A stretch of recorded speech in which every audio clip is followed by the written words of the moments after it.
ala sayyidina Muhammadin wa alihi adada ni'amillahi wa ifdalih. Rabbi a'udzu bika min hamazati syayatin wa a'udzu bika rabbi ayyahdurun. Rabbi shrah li sadri wa yaghfir li amri wa hlul 'uqdatam min lisani yafqahu qawli. Amma ba'd. Alhamdulillah, bersyukur kita kepada Allah Subhanahu wa taala yang telah melimpahkan berbagai macam nikmat, hidayah serta taufiknya kepada kita semua, sehingga pada malam hari yang mulia ini kita dapat kembali bertemu dan berkumpul di rumahnya Bapak Purwanto dalam rangka kita memohon kepada Allah Subhanahu wa taala agar senantiasa diberikan kepahaman tentang ilmu-ilmunya Allah Subhanahu wa taala. Betapa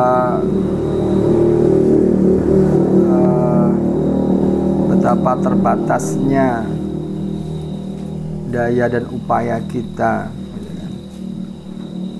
betapa terbatasnya waktu dan tenaga kita untuk memahami ataupun mempelajari ilmu-ilmunya Allah.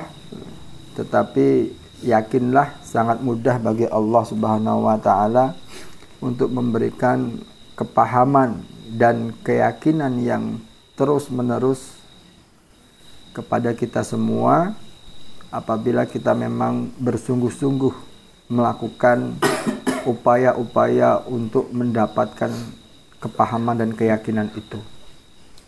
Walaupun canggihnya alat dan sarana pembelajaran yang kita lakukan, tetapi apabila Allah belum berkenan untuk memberikan kepahaman dan keyakinan, tentunya itu hanya akan menjadi sebuah wawasan.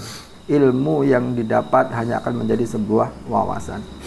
Tetapi dengan sedikitnya ataupun keterbatasan ilmu yang memang Allah tingkatkan kepahaman dan keyakinan atas apa yang kita ketahui, itu insya Allah lah yang akan menjadi sebuah ilmu yang bermanfaat. Jadi tentunya kita tidak henti-hentinya bersyukur Allah dan memohon kepada Allah senantiasa Allah memberikan kepahaman dan keyakinan atas sedikitnya ilmu yang kita miliki, sehingga berharap dengan ilmu yang Allah tanamkan, pahamkan ke dalam dada-dada kita semua, itu mudah-mudahan menjadi amal kebaikan dan menjadi penyelamat kita kelak kembali kepada Allah Subhanahu wa taala.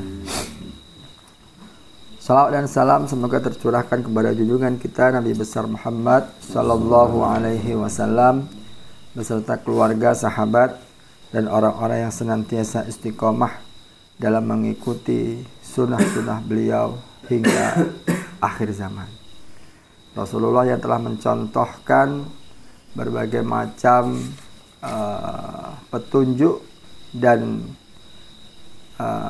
contoh langsung yang beliau ajarkan kepada kita semua apabila kita memahami hakikatnya setiap periode waktu ke waktu, gitu kan.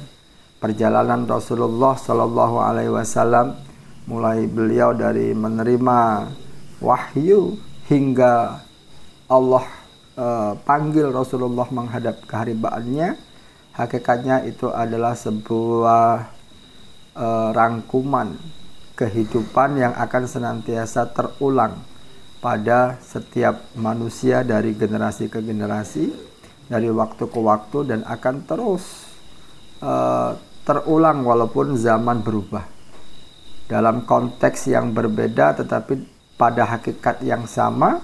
Semuanya itu akan terus berulang dan berulang.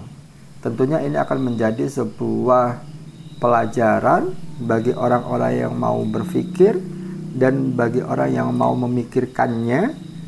Tentunya ini akan menjadi petunjuk ketika kita menghadapi sebuah perjalanan kehidupan kita. Apapun masa dari masa itu, ketika kita buka kembali lembaran-lembaran perjalanan Rasulullah, itu hakikatnya adalah pengulangan-pengulangan yang dilakukan oleh Rasulullah yang saat ini mungkin kita hadapi, kita lalui kenyataannya. Ketika kita berbicara tentang permasalahan keluarga, tentunya Rasulullah sendiri sudah mengajarkan bagaimana mendidik dan menjadikan keluarga itu sebuah tempat yang menyenangkan, bahkan sampai-sampai Rasulullah mengatakan rumahku adalah surgaku, gitu kan. Jadikanlah rumah itu sebagai surga. Artinya memang mengelola keluarga itu sedemikian epiknya, sedemikian bagusnya, sehingga ketika kita letih dalam perjalanan, capek dalam aktivitas sehari-hari, maka kita kembali ke rumah itu menjadi sebuah ketenangan dan kenyamanan. Tetapi jangan juga dengan kenyamanan dan ketenangan yang berada di dalam rumah itu menjadikan kita terlena dengan aktivitas-aktivitas dan tanggung jawab yang lainnya. Jangan justru malas beraktivitas karena sudah nyaman dalam rumah, gitu kan. Jangan menjadikan justru malas bersosial, bermasyarakat karena memang sudah merasa tenang di dalam rumah. Tetapi justru rumah itu sebagai media untuk mengecas semangat kita dalam kita beraktivitas dan bersosialitas, gitu kan. Dan Rasulullah mencontohkan bagaimana ketika menjadikan kehidupan ini sebagai bekal, sebaik-baiknya bekal ketika kita menghadap kepada Allah Subhanahu wa Ta'ala. Bagaimana ketika Rasulullah dalam posisi pemimpin umat, gitu kan, mulai dari pemimpin kabilah, gitu kan, pemimpin masyarakat, bahkan hingga menjadi sampai pemimpin negara dalam tataran pada waktu itu. Karena menjadi pemimpin tertinggi pada masa waktu itu, gitu kan. Dan Rasulullah contohkan semuanya. Bahkan dari hal-hal yang terkecil sampai hal-hal yang besar itu semuanya sudah ada contohnya. Bahkan dari yang masalah hati, gitu kan, sampai masalah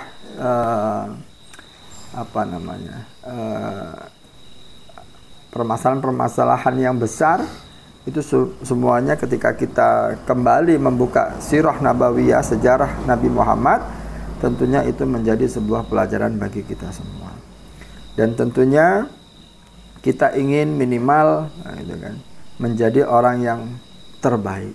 Tidak ada di antara kita tidak ingin menjadi orang yang terbaik. Dan sebagaimana Rasulullah katakan, khairun nas anfa'uhum linnas. Sesungguhnya sebaik-baik manusia itu adalah yang paling bermanfaat untuk orang lain, atau yang paling banyak manfaatnya. Artinya ketika kita ingin menjadi lebih baik, bukan berarti dengan banyaknya harta, bukan dengan banyaknya simpanan, bukan dengan banyaknya atribut-atribut keduniawian, tetapi justru yang paling baik kata Rasulullah adalah orang yang paling bermanfaat. Artinya bermanfaat ketika ada orang yang memang membutuhkan pertolongan, dia menjadi manfaat bagi orang di sekitarnya. Ketika ada orang di sekitarnya yang membutuhkan bantuan, dia menjadi manfaat bagi orang itu. Ketika ada orang yang memang kesulitan barangkali dalam kebutuhan sehari-hari, ya insya Allah minimal dia menjadi jalan manfaat untuk memenuhi kebutuhan orang yang membutuhkan. Walaupun mungkin bukan dari kantongnya, bukan dari simpenannya, barangkali dia bisa menjadi jalan petunjuk, gitu kan, untuk menyelesaikan persoalan-persoalan. Dan itulah yang dicontohkan oleh Rasulullah, dan hendaklah senantiasa kita contoh agar kita termasuk orang yang terbaik. Dan tidak ada orang yang tidak ingin menjadi yang terbaik. Tetapi kenyataannya yang dipahami kebanyakan orang menjadi terbaik itu dengan persepsinya sendiri-sendiri. Ada yang ingin merasa unggul, dia banyak cerita, kan? Seolah-olah dianya itu menggambarkan dirinya itu banyak mengetahui berbagai hal gitu kan, sehingga ceritanya itu membuat wong kagum-kagum misalkan tentang masalah apa dia bisa cerita kan, ada orang-orang kayak gitu kan. Kemudian serba bisa cerita, multifungsi lah. ada juga mungkin untuk membuat merasa dirinya itu bermanfaat, dia menonjolkan kekayaannya. Ada juga yang menonjolkan keilmuannya gitu kan. Ada juga mungkin yang menonjolkan nasabnya, keluarganya. Tapi bukan itu yang menjadikan seseorang itu terbaik gitu kan di hadapan manusia. Tetapi di hadapan manusia, selain ibadah, tentunya orang yang paling baik manfaatnya tentunya itu akan berbanding lurus dengan ibadah dia kepada Allah Subhanahu wa taala. Ketika dia sudah bisa membangun hubungan dia kepada Allah, maka insya Allah itu pun akan berbanding lurus dengan hablum minan nasnya, gitu kan. Dan itu adalah dibuktikan dengan kebermanfaatan dia kepada orang-orang di sekitarnya.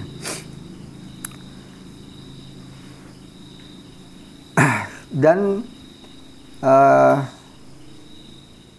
terbaik dalam kehidupan ini juga berbanding lurus dengan cita-cita kita sebagai seorang muslim. Bagaimana seorang muslim itu mempunyai cita-cita, yaitu ingin menunjukkan kebenaran Islam dan berlakunya hukum-hukum kebenaran Allah dalam alam ini. Artinya sebagai seorang muslim gitu kan, bagaimana kita mempunyai cita-cita selain tugas kita tentunya sebagai hamba Allah, sebagai khalifatullah, maka untuk mencapai tugas itu juga kita harus mempunyai cita-cita. Untuk apa tugas kita itu? Itu adalah untuk mewujudkan cita-cita besar. Apa cita-citanya? Yaitu menunjukkan kebenaran Islam dan berlakunya hukum-hukum kebenaran Allah dalam alam ini. Saat ini kan memang Islam ini semacam ingin ditutupi kebenarannya. Kebenaran Islam oleh orang-orang yang tidak suka dengan Islam, dengan orang-orang yang benci dengan Islam, itu dengan berbagai macam upaya dan kekuatan mereka ingin menutupi kebenaran yang datangnya dari Islam, gitu kan. Bagaimana kebenaran-kebenaran ayat-ayat yang Allah turunkan kepada Nabi Muhammad, walaupun itu benar, diyakini kebenarannya walaupun oleh non-muslim, tetapi mereka berusaha untuk menutupinya, gitu kan. Berbagai macam cara mereka untuk menutupinya. Tapi yakinlah gitu kan, Allah juga akan menunjukkan kebenaran itu melalui hamba-hambanya yang tulus dalam mengabdi kepada Allah Subhanahu wa taala. Dengan berbagai macam cara. Bagaimana kita pernah mengenal ada teori asal-usul manusia gitu kan. Kalau dari SD dulu kita mengenalnya manusia itu asalnya dari mana? Dari kera, dari monyet. Nah itulah upaya-upaya untuk melemahkan umat Islam gitu kan. Bagaimana seluruh dunia itu bisa berusaha untuk ditutupi kebenaran Islam itu. Tetapi Allah memunculkan ilmuwan-ilmuwan muslim yang memang bisa menghadirkan teori-teori ilmiah tentang asal-usul manusia. Jadi apapun usaha yang dilakukan oleh orang-orang yang benci dengan Islam untuk menutupi cahaya Islam, kebenaran-kebenaran Islam, itu akan senantiasa Allah tunjukkan jalan kebenaran tentang kebenaran Islam dan berlakunya hukum-hukum kebenaran Allah dalam alam ini. Dan tentunya kita yang merupakan bagian dari umat muslim, orang-orang yang beriman, ini juga harus mempunyai sebuah tanggung jawab yang sama, mempunyai cita-cita yang sama, bagaimana menunjukkan kebenaran Islam dan berlakunya hukum-hukum kebenaran Islam dalam alam ini. Minimal dalam lingkungan kita. Bagaimana kebenaran Islam, ajaran Islam yang memerintahkan tentang kewajiban seorang muslim. Minimal sholat Jumat itu apa istilahnya itu? Yang merupakan sebuah kewajiban dan kebenaran Islam harus senantiasa kita lakukan. apapun kondisi kita, kecuali memang sakit parah, kita maksimalkan untuk beribadah Jumat. Bagaimana sholat 5 waktu juga yang keutamaannya di masjid, gitu kan. Walaupun memang dibolehkan sholat di rumah, tetapi sebagai bentuk kita mempunyai cita-cita untuk menunjukkan kebenaran Islam, ya kita berusaha untuk melakukan ibadah sholat berjamaah, gitu kan. Itu merupakan kebenaran Islam dan berlakunya hukum-hukum kebenaran Islam dalam alam ini. Hukum-hukum Islam juga banyak yang harus kita perjuangkan agar itu menjadi sebuah tolak ukur dan petunjuk bagi masyarakat, seluruh masyarakat. Baik itu hukum yang bermasalah dengan hukum waris, hukum perkawinan, gitu kan. Dan saat ini itu akan menjadi sebuah fenomena ke depan kalau seandainya kita tidak berusaha untuk menunjukkan kebenaran hukum Islam. Saat ini na'udzubillah gitu lah. Bahkan mungkin di lingkungan kita juga mungkin sudah banyak bagaimana semacam sudah dianggap biasa ketika anak-anak mengalami sebuah bahasanya itu kecelakaan, gitu kan, hubungan di luar nikah, setelah terjadi itu dinikahkan, gitu kan, dan itu nampaknya sudah menjadi fenomena yang biasa karena saking seringnya, gitu lah, sesuatu yang tabu, tetapi ketika itu berulang-ulang terus akan menjadi hal yang biasa, gitu lah. Dan kedepannya kemungkinan ini akan menjadi sebuah fenomena yang biasa-biasa saja karena sudah beberapa kasus kejadian. Bahkan di lingkungan saya Megah Sakti itu pun udah ada beberapa orang gitu yang aku tahu itu kan. Dan itu masyarakat ya sudah mau apalagi nggak bisa apa-apa itu loh, gitu kan. Mau pakai hukum adat juga ya dampaknya nggak ada bahasanya kan gitu kan. Nah, cuman yang akan menjadi PR kita bersama itu nanti ketika besarnya gitu loh. Yang mana Islam sudah mengatur apabila anak lahir gitu kan di luar hubungan suami istri, maka ketika anak itu menikah itu walinya bukan orang tuanya.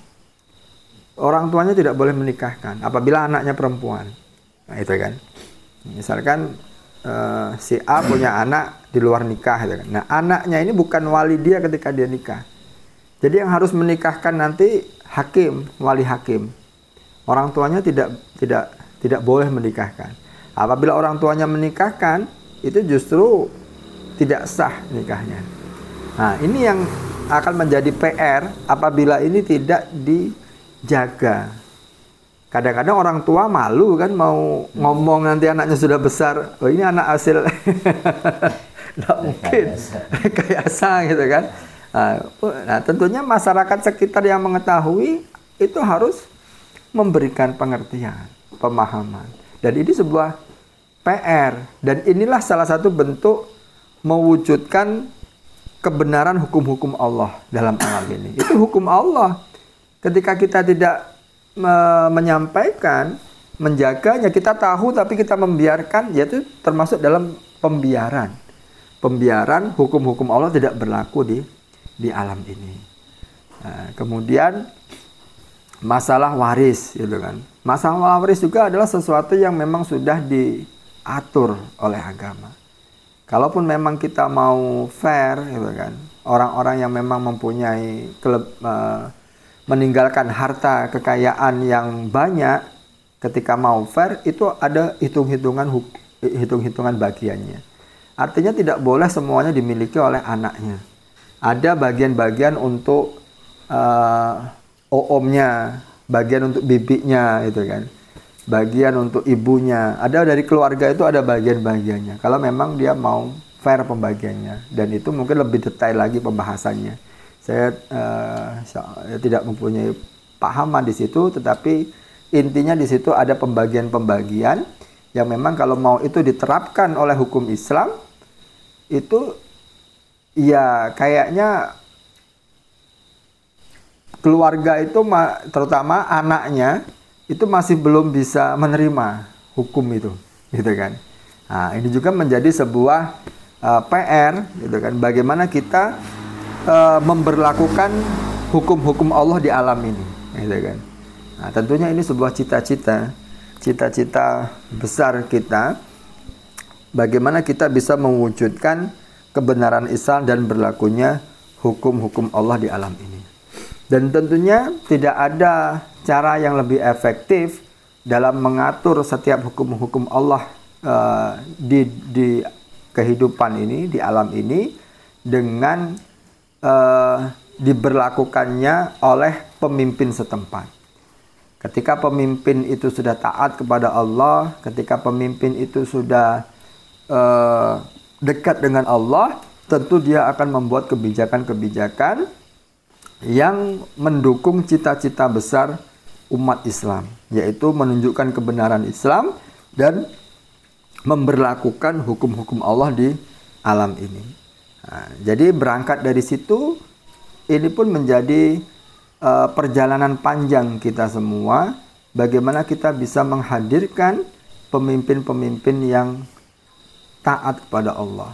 Bagaimana kita bisa mendukung munculnya pemimpin-pemimpin yang peduli dengan agama Islam. Bagaimana kita bisa ikut turut serta dalam proses terbentuknya ataupun terbangunnya sebuah kepemimpinan yang memang kepemimpinan itu melahirkan pemimpin yang amanah, gitu kan, yang cerdas, yang taat, dan tentunya yang mempunyai hubungan yang dekat kepada Allah Subhanahu wa Ta'ala.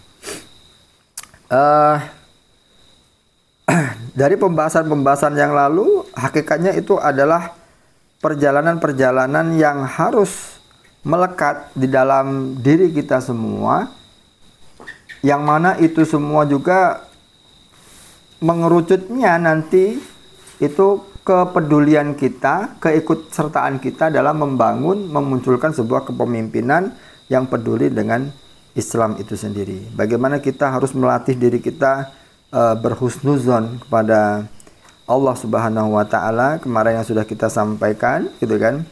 Kemudian bagaimana kita bisa berhusnuzon itu dengan memperbanyak amal soleh kita, dengan berharap kepada Allah.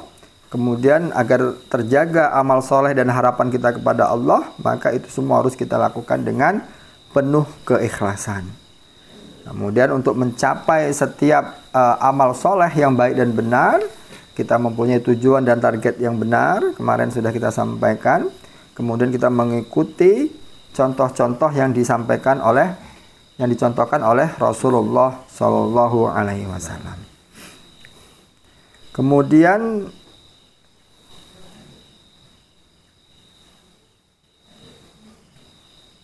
perbuatan yang akan bisa menghambat setiap kemenangan-kemenangan kita, perbuatan yang bisa menghambat terhadap kemenangan umat Islam dalam memunculkan pemimpin-pemimpin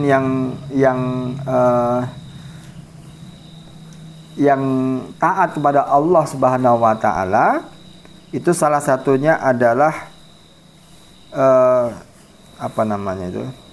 hubud dunia, gitu kan. Kecintaan kita tentang dunia, gitu kan. Beberapa hal atau dua hal yang bisa mempengaruhi lambatnya kita memunculkan pemimpin yang Islami, pemimpin yang taat kepada Allah. Yang pertama itu adalah hubud dunia, terlalu mencintai dunia, gitu kan. Dan ini kecintaan kita di dunia ini digambarkan tentang sejarah para sahabat ketika perang Uhud, gitu kan. Jadi sejarah yang terjadi, gitu kan, yang saya pahami tentang perang Uhud itu adalah fenomena umat Islam pada waktu itu ketika dia berangkat berperang, gitu kan. Kalau kita berbicara perang pada waktu masa Rasulullah, maka kita akan berbicara pada masa ini adalah masa pemilihan kepala daerah. Bahasanya kan kayak gitu. Karena saat ini perang tidak ada gitu kan. Demokrasi. Perang demokrasi gitu kan. Ketika kita berbicara perang pada zaman Rasulullah, maka kita menganalogikan pada saat ini adalah dengan perang demokrasi, yaitu tentang pemilihan kepala daerah atau kepemilihan wakil rakyat gitu kan. Maka perang Uhud itu pada waktu itu jumlah umat Islam sudah lumayan besar gitu kan. Sudah ratusan ribu gitu kan. Jadi muncul di dalam dada setiap muslim itu rasa kebanggaan. Wah, dulu waktu perang pertama itu perang apa? Badar ya. 300 orang bisa mengalahkan 1000 orang. Kan gitu kan. Nah, kita sekarang sudah banyak gitu kan. Nah, itu muncul kesombongan tuh. Nah, itu penyakitnya manusia itu gitu kan. Kalau dia sudah merasa besar gitu kan, merasa mampu, dia menyepelekan pertolongan Allah gitu kan. Dia merasa dengan kekuatan dia, dengan merasa dengan banyaknya rombongannya itu mampu menyelesaikan setiap permasalahan. Jadi berangkat perang Uhud itu sudah muncul rasa kesombongan di antara para prajurit-prajurit Islam pada waktu itu gitu kan. Dan mereka berangkat yakin, wah pasti bisa mengalahkan pasukan kaum musyrik Quraisy gitu kan.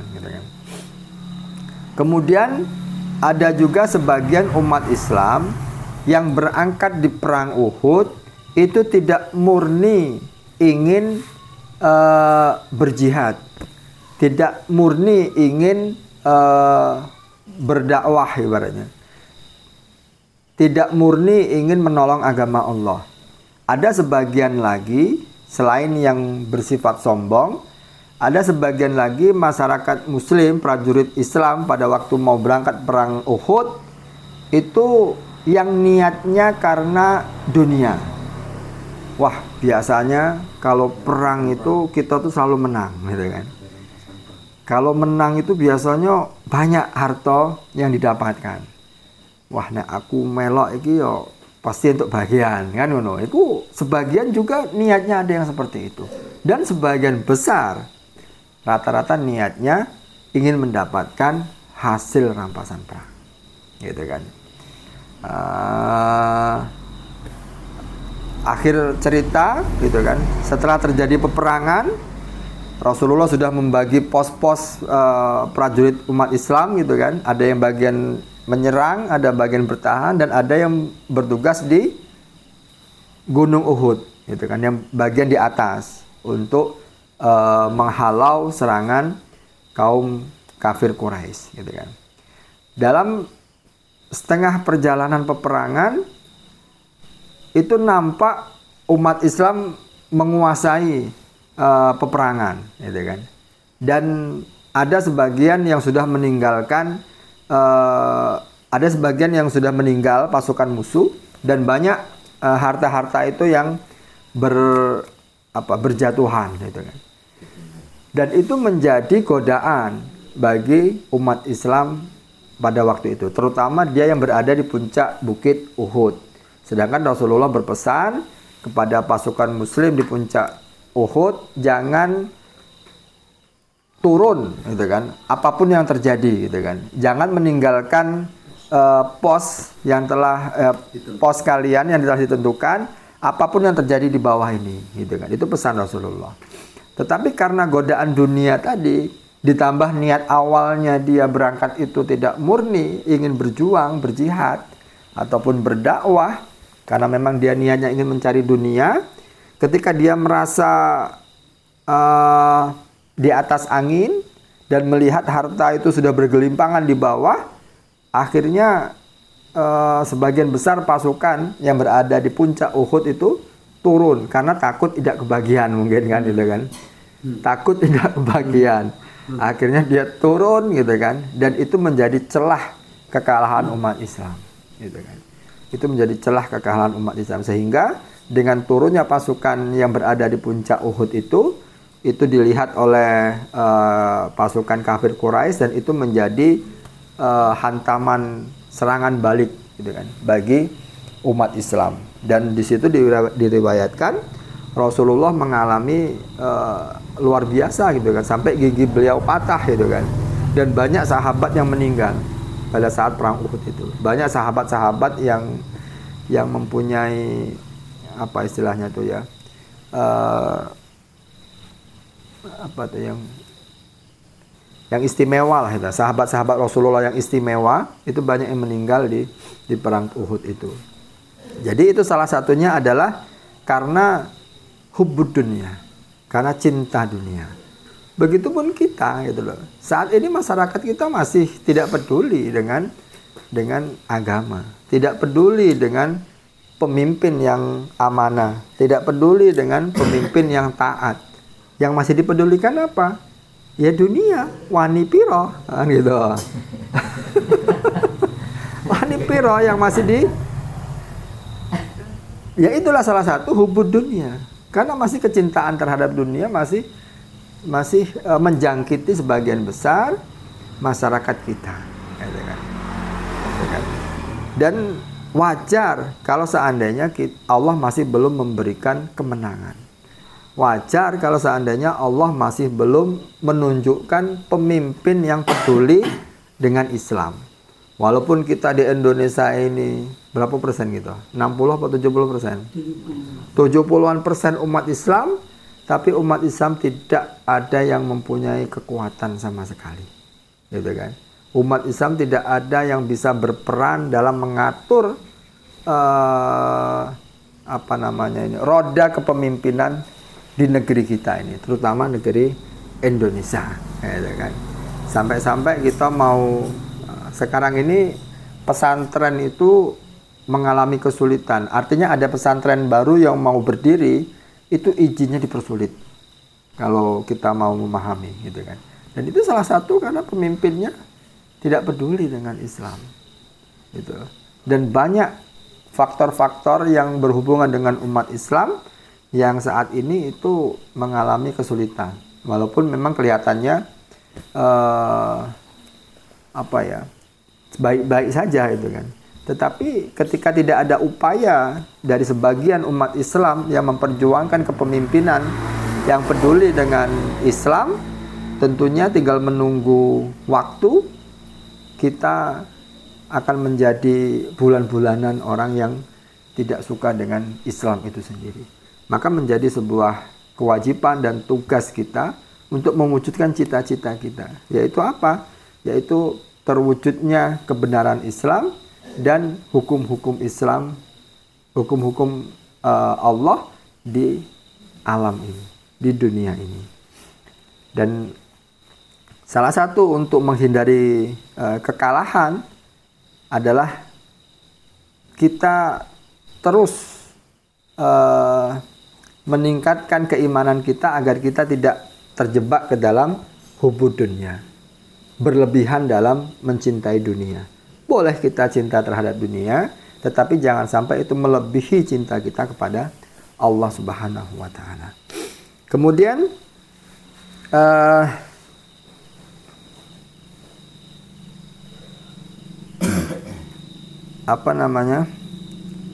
sikap yang berlebihan dalam mencintai dunia itu juga yang menjadikan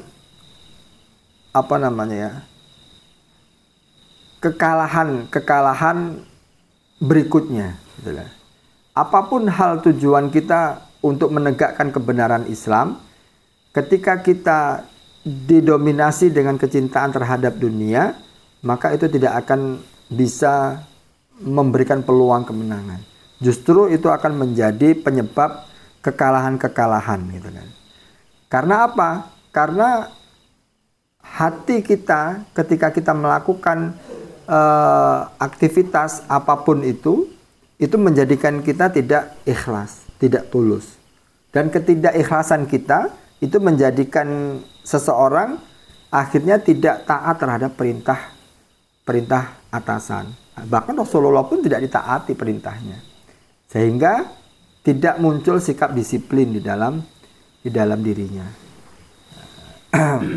Sedangkan dibutuhkan sebuah kedisiplinan dan ketulusan ketika kita ingin menegakkan kebenaran, ketika kita ingin memperjuangkan kepemimpinan yang taat dan patuh kepada Allah Subhanahu wa taala. Kemudian yang kedua yang menyebabkan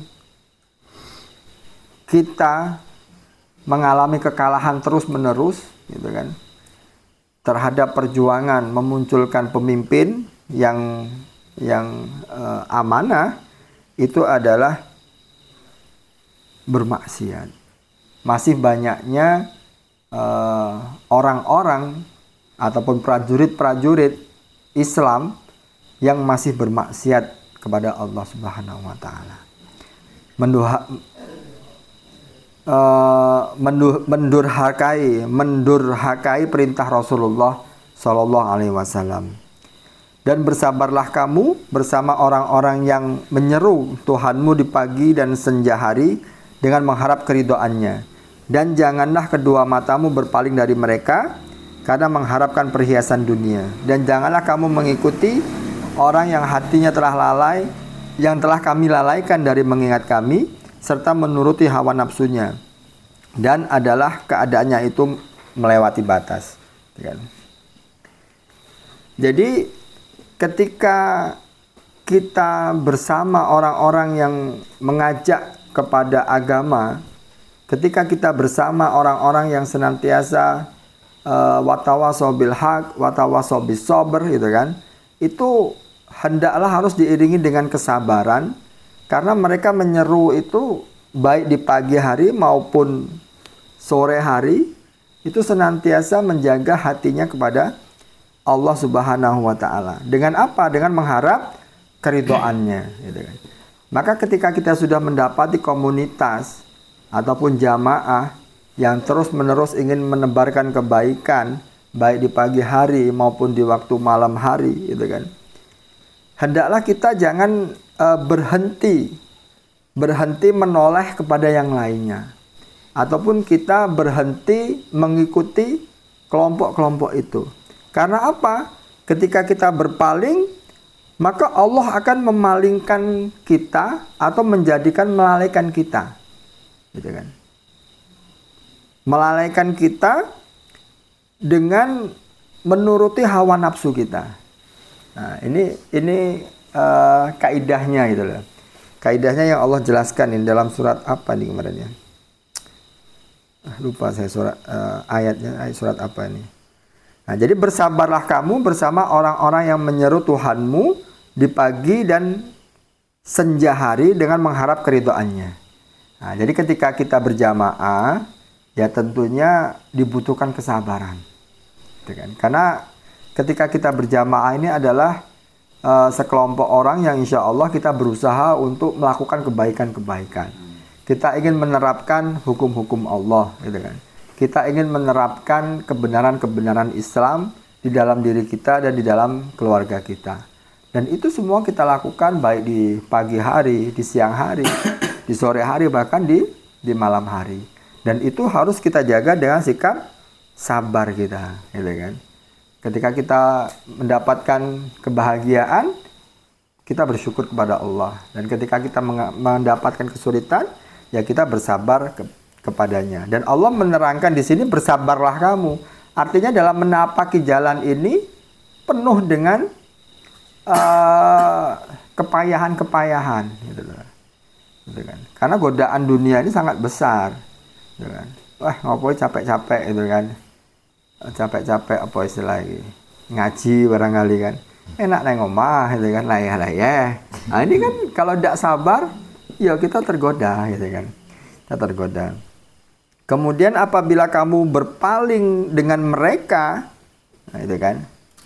Apabila kamu berpaling kepada mereka, kepada jamaah yang melakukan kebaikan-kebaikan itu, maka otomatis Allah akan memalingkan hati kamu dan melalaikanmu dari mengingat kami, mengingat Allah maksudnya. Serta kenapa Allah memalingkan kamu ataupun memalingkan kita bahasanya terhadap orang-orang yang senantiasa mengingat Allah, karena rata-rata mereka menuruti hawa nafsunya. Kenapa? Sehingga dengan dia menurutkan hawa nafsunya terus-menerus, akhirnya itu akan menjadikan dia melampaui batas, gitu kan. Nah, jadi ada kalanya di antara kita, gitu kan, yaitu sudah sunatullah, gitu kan.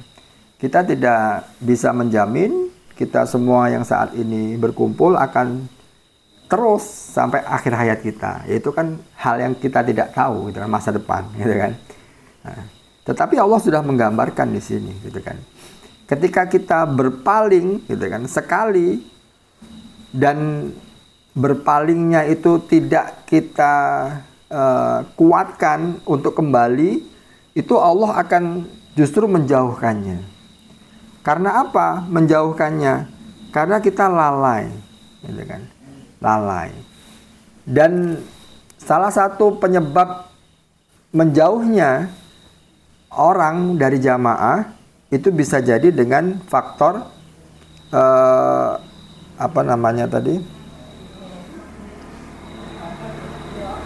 niatnya yang tidak ikhlas. Karena niatnya mengharapkan perhiasan dunia, gitu kan. Perhiasan dunia itu kan banyak, gitu kan. Ya harta, gitu kan. Ya tahta, ya wanita, gitu kan. Harta dengan berbagai macam bentuknya, gitu kan. Mungkin bisa berupa uang, bisa berupa barang, bisa berupa harta berharga, surat berharga, gitu kan. Itu juga merupakan perhiasan, gitu kan. Kemudian tahta dengan berbagai macam versinya, jabatan mulai dari tingkat RT barangkali, kadus. Karena ada orang-orang yang tadinya mereka aktif di jamaah, karena ditawari jadi kadus, dia keluar dari jamaah. Ada itu loh. Wah, aku jadi kadus nggak enak lah, nek pro karo satu kelompok. Nah, akhirnya dia netral, tidak berkelompok. Karena itu kan alasannya sebenarnya bukan itu. Alasannya kenapa? Ya karena dari kadus itu dia ada gajinya. Kan gitu.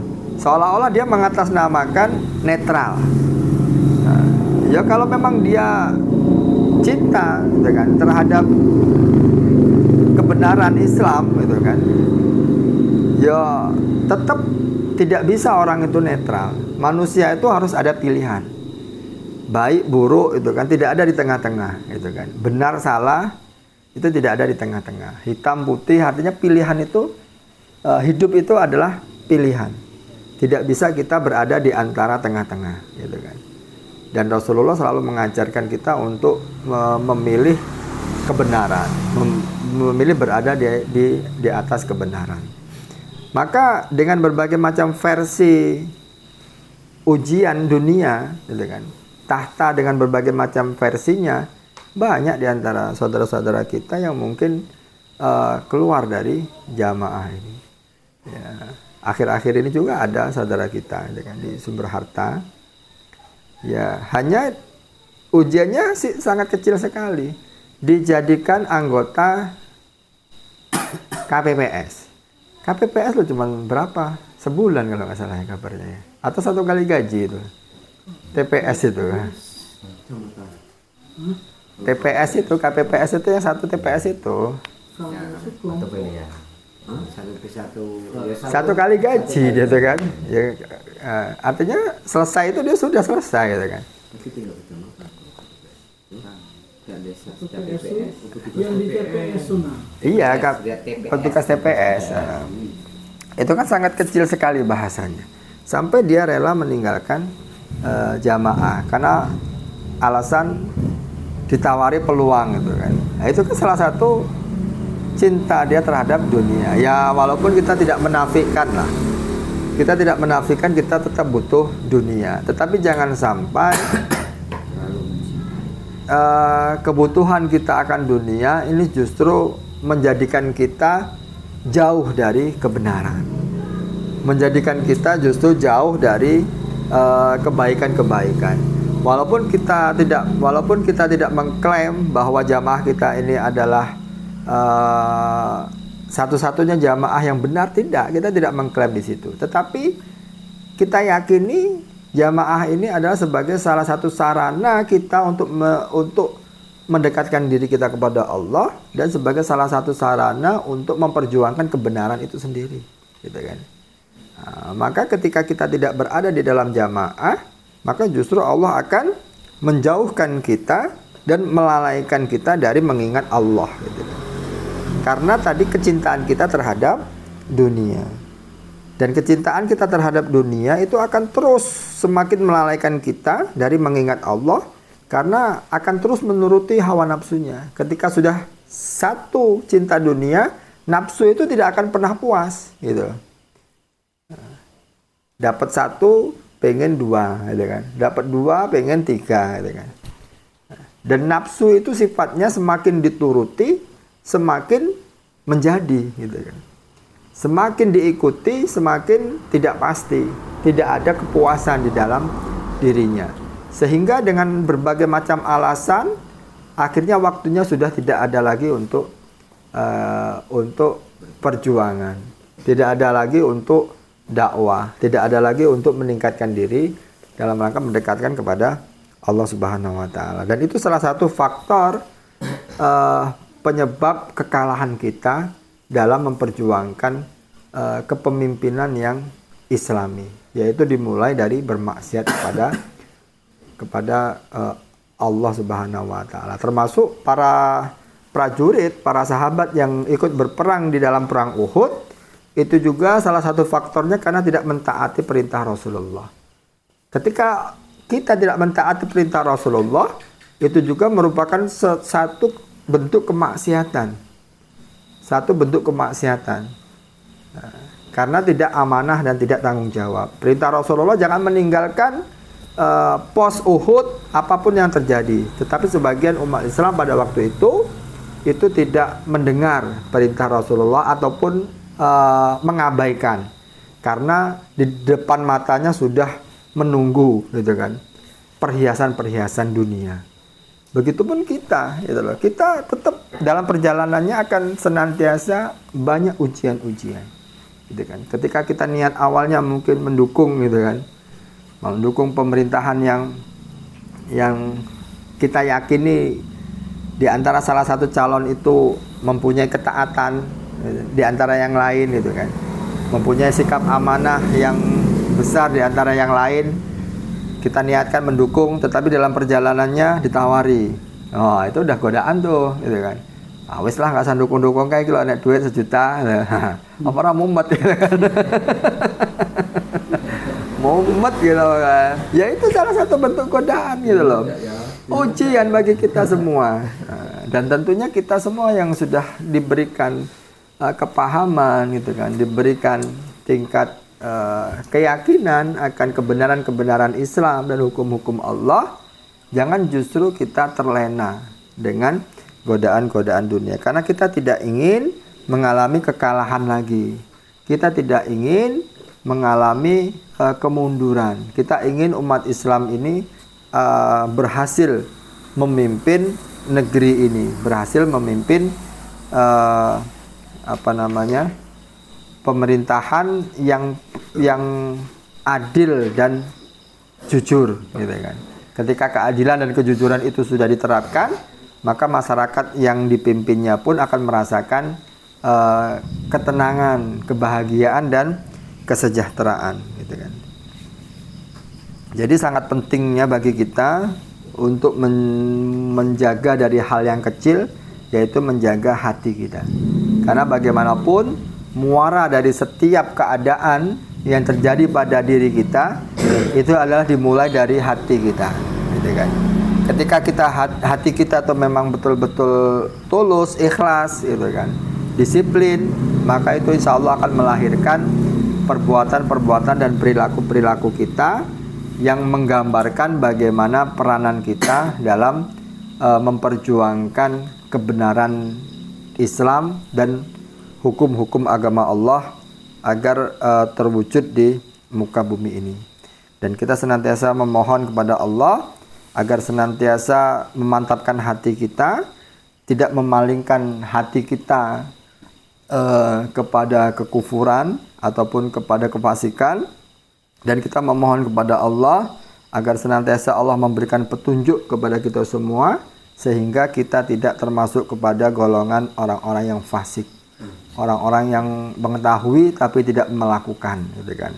Kita berlindung dari golongan orang-orang fasik, dan kita senantiasa menjaga hati kita untuk senantiasa bahagia, walaupun dengan cara yang sangat sederhana.